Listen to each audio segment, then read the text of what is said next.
께서 십자가에 죽으시고 사흘 만에 죽은 자 가운데서 다시 살아나셨습니다. 아멘. 이것이 기독교입니다. 예수님이 십자가에 죽으신 것은 우리들의 죄를 씻어주시기 위한 사건이고, 부활하심은 그 죽음의 권세를 이기시고 그리고 다시 사시는 놀라운 생명을 우리에게 허락하시는 축복의 역사였던 것입니다. 기독교는 신비의 종교입니다. 그 핵심이 바로 십자가와 부활인 것입니다. 우리가 종교를 갖고 신앙생활을 하면은 사람들은 착하게 된다, 또 성공하는 데 도움이 된다, 이런 선에서 머무르게 되는 사람들도 있습니다. 우리가 기독교의 신앙을 갖고 교회 안에서 영적 공동체 안에 거하는 것은 그저 우리가 다른 사람들보다도 착하고 선하게 살고 세상 사는데 도움이 되기 위해서 실은 교회 다니는 거 아닙니다. 교회를 다니고 있는 사람들 중에서도 안타깝게도 그 수준에 머무르면서 있는 사람들이 있습니다. 교회 밖에 있는 사람들은 더 말할 것도 없습니다. 우리가 교회를 다니면서 예수님을 만나고 예수님을 믿음으로 인하여서 착하고 선하게 사는 것, 또 살아가는 데 도움이 되는 것, 틀린 말은 아닙니다. 그렇게 분명히 됩니다. 그렇지만은 우리가 그것 때문에 우리 예수님과 함께하는 것이 아닙니다. 우리가 교회를 다니고 예수님을 믿음으로 인해 가지고 다른 사람들보다 더 착하고 선하고 살아가는데 도움이 된다, 이것으로 머문다면은 기독교가 그 수준에 머물게 된다면은 이미 2000년 전에 팔레스타인에서 조금 바람이 일으켰다 끝나지, 여기까지 오늘 우리까지 예수를 그리스도로 믿는 역사는 일어나지를 않습니다. 기독교는 그 수준에 있는 것이 아닙니다. 우리들의 생각, 그리고 철학, 전통, 이 모든 것을 뛰어넘는 신비한 영역이며 하나님의 역사인 것입니다. 부활이 바로 그것이 바로 이해할 수 없는 신비한 영적인 세계고 사건인 것입니다. 죽음의 시작은 한 사람으로 인해서 시작이 됩니다. 바로 아담이 하나님의 말씀에 불순종함으로 인하여서 사람들은 죽음의 이제 시작이 되었던 것입니다. 이 죽음을 어느 누구도 피할 길이 없는 것입니다. 그리고 그동안도 어떤 누구도 이 죽음의 문제를 해결할 수가 없었습니다. 예수님께서 바로 이 땅의 죄의 문제를 해결하고 그리고 죽음의 문제를 이기게 하시기 위해서 이 땅에 오셨고 십자가를 지셨고 부활하신 것이 바로 우리의 모든 것 안에서 이루어지시고 역사하시고 이끌어주시는 사건인 줄로 믿습니다. 죽은 자의 그 부활도 예수 그리스도 한 사람으로 인하여 시작이 되어 예수님의 부활을 죽은 자의 부활 첫 열매라고 말하고 있습니다. 그 이야기는 예수님을 믿는 모든 성도들의 삶 속에서도 이제는 죽음의 권세를 이기고 부활의 역사 속에 이어갈 수 있다고 하는 은총을 베풀어 주신 것입니다. 근데 문제는 여기 있습니다. 예수님의 부활을 믿지 못한다고 하는 것입니다. 지금도 예수님의 생애에 대해서 연구하는 사람들 중에서는 예수님의 죽음을 이야기는 하지만은 부활에 대해서는 그들이 갸우뚱합니다. 왜 그러느냐? 여러 가지 설을 내놓습니다. 그리고 예수님이 다시 사셨다는 것을 어떤 증명할 것이 있느냐? 뭐로 증명하겠느냐? 그걸 내놓으라는 겁니다. 또 하나는 상식적으로 그게 말이 되냐? 이해가 되느냐? 그렇게 이야기를 합니다. 예수님의 부활을 믿는 사람이 있습니다. 그런데 그것은 예수님의 부활이지, 예수님이니까 죽음의 권세도 이기고 부활하셨지 어떻게 우리도 죽음의 권세를 이길 수 있느냐? 그러면서 예수님의 부활을 단 한 사람의 부활로 그냥 선을 긋고 마는 그런 교인들도 있습니다. 이들이 말하는 것은 증명할 수 없다는 것입니다. 상식적으로 이해가 안 된다는 것입니다. 그게 말이 되냐는 것입니다. 예수님을 따르고 예수님의 말씀을 전했던 그 사람들은 그것을 뛰어넘었던 사람들입니다. 예수님이 부활하셨을 그 당시에 직접 예수님을 만난 사람들, 마리아, 또 예수님의 제자들, 그 사람들은 직접 부활하신 예수님을 만났고 보았고 말씀을 들었습니다. 또 그 사람들에 의해서 그 사실이 사람들에게 전해졌습니다. 또 하나는 예수님의 부활을 체험한 사람들, 부활하신 예수님을 만난 사람들이 삶이 바뀌어진 거예요. 두려움 속에서 용기를 갖고, 의심하던 사람들이 믿음을 갖고, 부인하던 자들이 고백을 하고, 그런 삶의 변화가 일어난 것입니다. 그럼에도 불구하고 계속해서 역사 속에서는 증명을 해봐라, 증명하면 내가 그를 인정하겠다 하는 사람들도 많이 있습니다. 예수님 부활의 사건은 증명의 문제가 아니라 믿음으로 받아들이는 것입니다. 신앙생활하면서 늘 우리가 상식 수준에서 말하고 과학적인 근거를 찾으면서 맞느냐 안 맞느냐 이렇게 말하면은 우리는 영적 신비 깊이를 체험할 수가 없습니다. 그냥 아는 수준입니다. 제가 그 학교에서 지금 교양 필수 과목인 기독교 이해라고 하는 강의를 매 학기 하고 있습니다. 교양 필수이기 때문에 다 들어야 됩니다. 근데 그 강의를 하면서 핵심이 뭐냐면은 영적인 깊은 체험을 거기서 얘기 못합니다. 왜? 이해할 수도 없고 해봐야 오히려 반감이 옵니다. 그러다 보니까 그 강의가 대부분 어떤 식이냐면은 예수 그리스도에 대해서, 기독교에 대해서 그들에게 설명을 하는데 과학적으로 설명해야 되고 문학적으로 설명을 해야 되고 역사적인 그 근거를 대가면서 설명하고 또 여러 가지 철학과 사상과 연결하면서 설명하고, 요즘에 인문학 그러는데 인문학적인 바탕을 깔아가지고 학생들에게 소개하고 이해시키는 겁니다. 그 수준 가지고서는 우리가 말하는 예수 그리스도 체험할 수가 없습니다. 그렇다고 해서 그 학생들한테 얘들아 야 무조건 믿어 이랬다가는 그 다음날 막 댓글 무지무지 오게 올라옵니다. 그 아이들에게 왜 예수 그리스도가 어떤 분인가, 기독교는 어떤 것인가, 이것을 이해시키며 이끌어가고 그들 마음을 열어주는 겁니다. 그러다가 그 아이들 중에서 예수님을 만나는 학생들이 나오는 거예요. 그런데 우리가 증명이 됐느냐, 과학적으로 설명할 수가 있느냐, 우리가 상식적인 선에서 이해가 되느냐, 이거를 가지고 우리가 교회에서 이야기한다면은 우리는 도덕적이고 윤리적인 수준에 머물게 되고 종교도 그 수준을 뛰어넘을 수가 없는 것입니다. 우리가요, 신앙생활하는 것은요, 도덕적이고 윤리적인 우월한 그런 생활하기 위해서 우리가 교회 다니고 예수님 믿는 게 아닙니다. 도덕적으로 윤리적으로 더 우리가 우월해야 된다? 교회 안 오셔도 됩니다. 아, 목사님 교회 오지 말라겠구나 이 소리만 듣고서 이상한 소리 하지 마십시오. 도덕적이고 윤리적인 것은 교회 아니어도 얘기할 때가 많이 있습니다. 우리가 예수 그리스도를 내 안에 영접하고 부활하신 예수 그리스도 안에서 생활하면은 실은 도덕적이고 윤리적인 것은 당연한 겁니다. 선하게 사는 것 당연한 것입니다.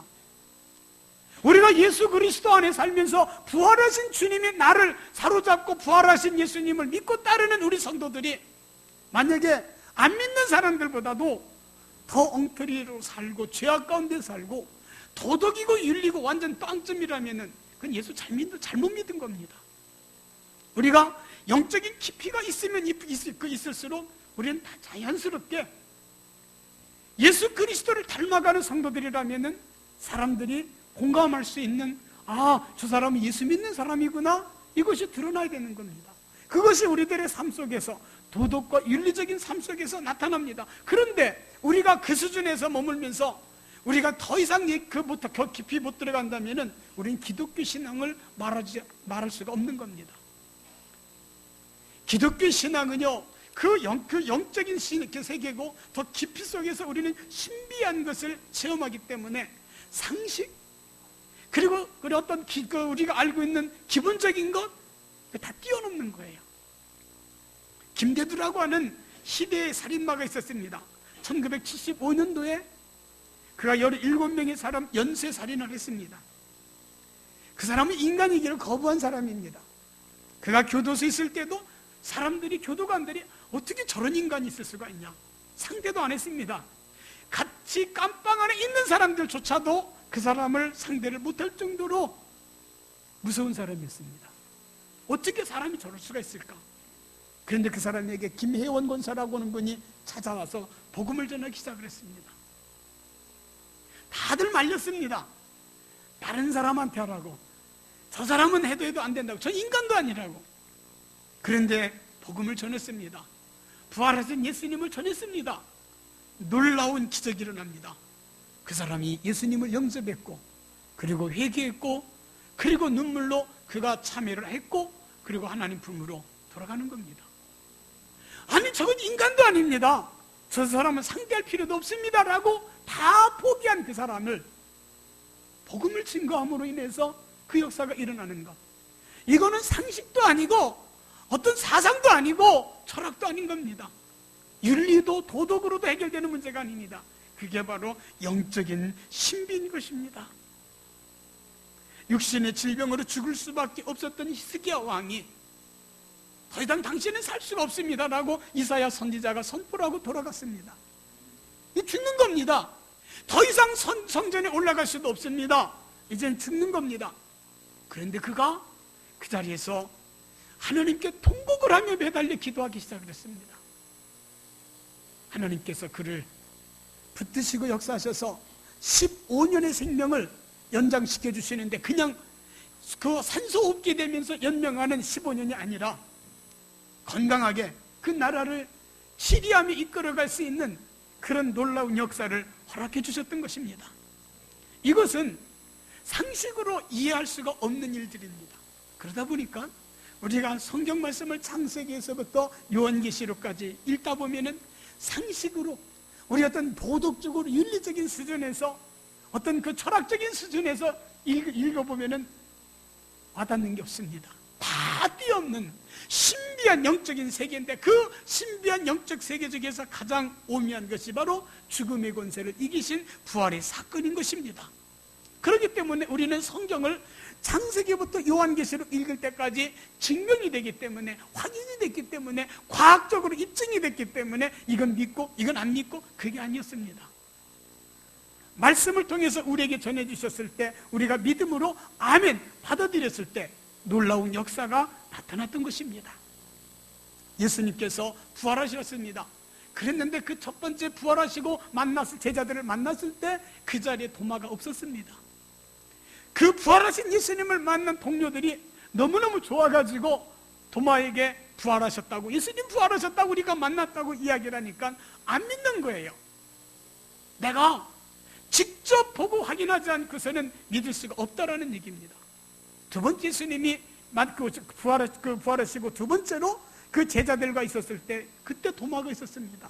그랬더니 예수님께서 그 도마에게 내 손가락을 이리 내밀어 내 손을 보고, 그리고 내 손을 내밀어 내 옆구리를 넣어보라. 그리하여 그 믿음 없는 자가 되지 말고 믿는 자가 되라. 그렇게 말씀을 하셨습니다. 그리고 나서 요한복음 20장 29절 말씀에 너는 나를 번거로 믿느냐? 보지 못하고 믿는 자들은 더 복되도다. 보지 않고 믿는 자들. 왜? 직접 예수님의 손, 예수님의 옆구리를 확인하고 그 보고 믿을 수 있는 시대는 그 당시뿐입니다. 그 이후로부터는 예수님의 손, 예수님의 옆구리를 직접 손으로 만지고 확인할, 육신의 몸을 확인할 방법이 없습니다.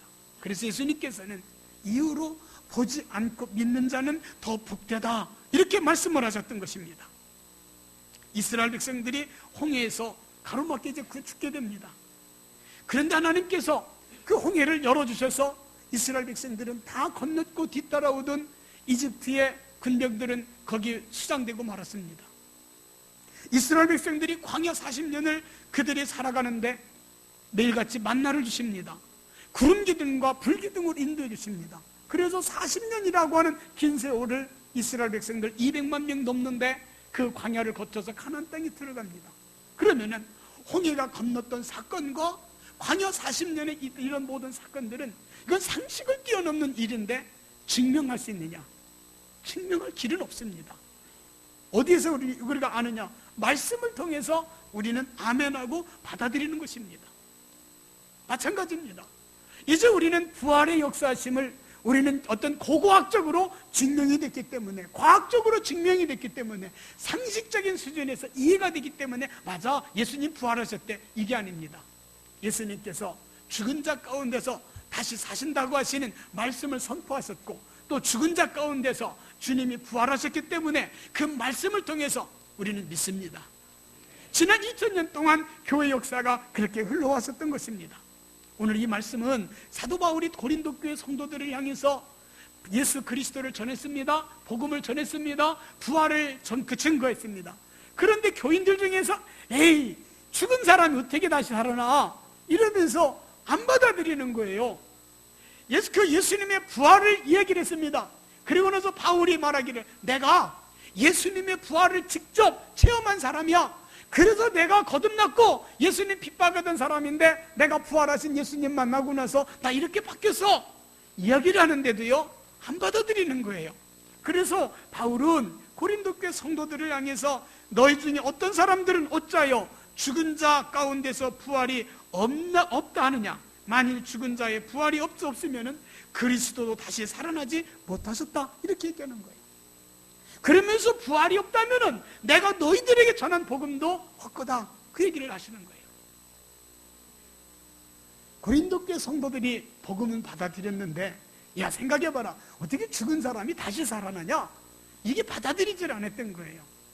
그래서 그들을 향해서 그것을 믿고 받아들여라, 내가 증인이다, 그 얘기인 거예요. 그럼 우리는 육신의 바울을 봅니까? 아니죠. 우리는 말씀을 통해서 주님의 부활을, 또 바울, 예수님의 제자들, 믿음의 사람들이 부활하신 예수님 만나고 경험했던 것을 우리는 말씀을 통해서 체험하고, 또 우리 성도님들이 그 체험한 것을 믿지 않는 주변 사람들에게 다시 전하는 그런 통로가 되어야 되는 줄로 믿습니다.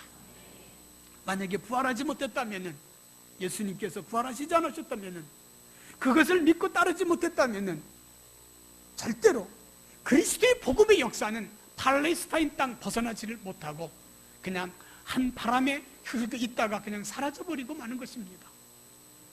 지금까지 기독교 2000년, 또 세계 역사 2000년을 우리가 보면은 이단들 수없이 일어납니다. 끊임없이 일어납니다. 오늘날도 우리는 신천지, 구원파, 하나님의 교회, 말할 것도 없는 많은 그 이단들이 있습니다. 그 이전에도 많은 있었습니다. 2000년 역사 속에 끊임없이 있었습니다. 그런데요, 그 이단들은 어느 날 보면 사라져버려요. 그 먼 땅을 다 뒤엎을 것 같은 기세였는데 어느 시점에 가면 사라져버립니다. 왜 그런 줄 아십니까? 거기는 예수 그리스도의 부활, 예수님과 관계없는 것으로 있는 것처럼 이끌어가다가 사라져버리는 거예요. 그런데 예수 그리스도의 부활의 능력은 오늘 우리 가운데 임했을 때 죽음에서 다시 사신 예수님의 그 능력은 믿음으로, 우리가 아멘함으로, 예수님 부활하셨습니다, 그러면 그것을 과학적이냐 고고학적으로냐 어떤 증명할 수 있느냐, 이 수준이 아니라 우리는 예수님이 나를 위해서 십자가 지셔 죽으셨고 부활하셨음을 믿습니다.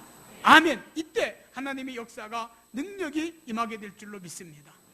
이 예수 그리스도의 부활은 모든 그리스도인들에게 부활의 은총입니다. 이 부활의 은총이 임함으로 인해서 우리는 변화가 되는 것입니다. 예수님은 부활의 첫 열매가 되셨다 그랬습니다. 이 말씀은 예수님으로 인해서 시작된 이 부활의 역사는 예수님을 믿는 모든 성도들에게 계속해서 이어진다는 것입니다. 장례식을 치르게 되다 보면 그리스도인들도 슬픔을 당합니다. 그런데 그 슬픔 속에서도 우리 그리스도인들은 위로와 소망을 갖습니다. 왜 그러느냐? 부활의 역사를 믿기 때문에, 우리가 천국에서 다시 함께할 것을 믿기 때문에, 예수님의 부활이 우리 믿음의 성도들에게도 또 임하기 때문에 우리는 죽음 속에서도 당당하게 서 있게 되는 줄로 믿습니다. 죽음의 권세도 이기고 다시 사신 부활신앙이 있다 보니까 그리스도인들은 어떤 상황 속에서도 당당하게 일어서게 되고 이기는 줄로 믿습니다. 그래서 부활은 승리입니다. 이 세상을 변화시키는 능력인 줄로 믿습니다. 이 능력을 통해 이 능력이 예수 그리스도를 통해서 성도들에게, 우리들에게 나타나는 것이고, 그것이 바로 부활의 은총인 것입니다. 우리가 예수님 믿고 사는 우리 성도님들도요, 살다 보면은 어려움을 겪게 됩니다. 실패도 합니다. 경제적으로 그 고통도 겪습니다. 육체적인 질병으로 인해 가지고 견딜 수 없을 때가 오게 됩니다. 마음에 맞지 않고 성격에 맞지 않는 사람들과 가정을 꾸려가면서 마음이 병들고 아프고 지칠 수도 있습니다. 경험하지 않았으면 참 좋을 것들이 있는데 예수 믿는 우리들도 그런 것들을 경험하면서 살아갑니다. 그런 상황이 있을 때 어떤 교인들은 무너집니다. 그 이유는 부활하신 예수님을 경험하지 못했기 때문에 그렇습니다.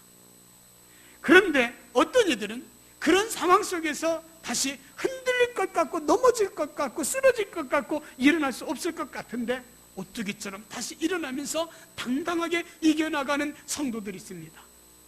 죽으면 죽으리라는 그런 믿음의 그런 각오를 갖고 모든 것을 부딪힙니다. 누가 그러느냐? 부활하신 예수님을 믿고 죽음의 권세를 이기신 예수님을 바라보면서 그 은혜와 능력이 다 자신에게 임하였음을 확신하는 성도들은 그렇게 살아가는 것입니다.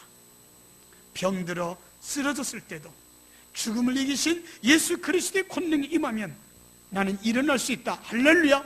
이 믿음을 갖습니다. 경제적으로 무너지고 막혀있을 때도 나를 건져주시는 예수 그리스도를 붙들 때 길을 열어주심을 믿게 되는 것입니다.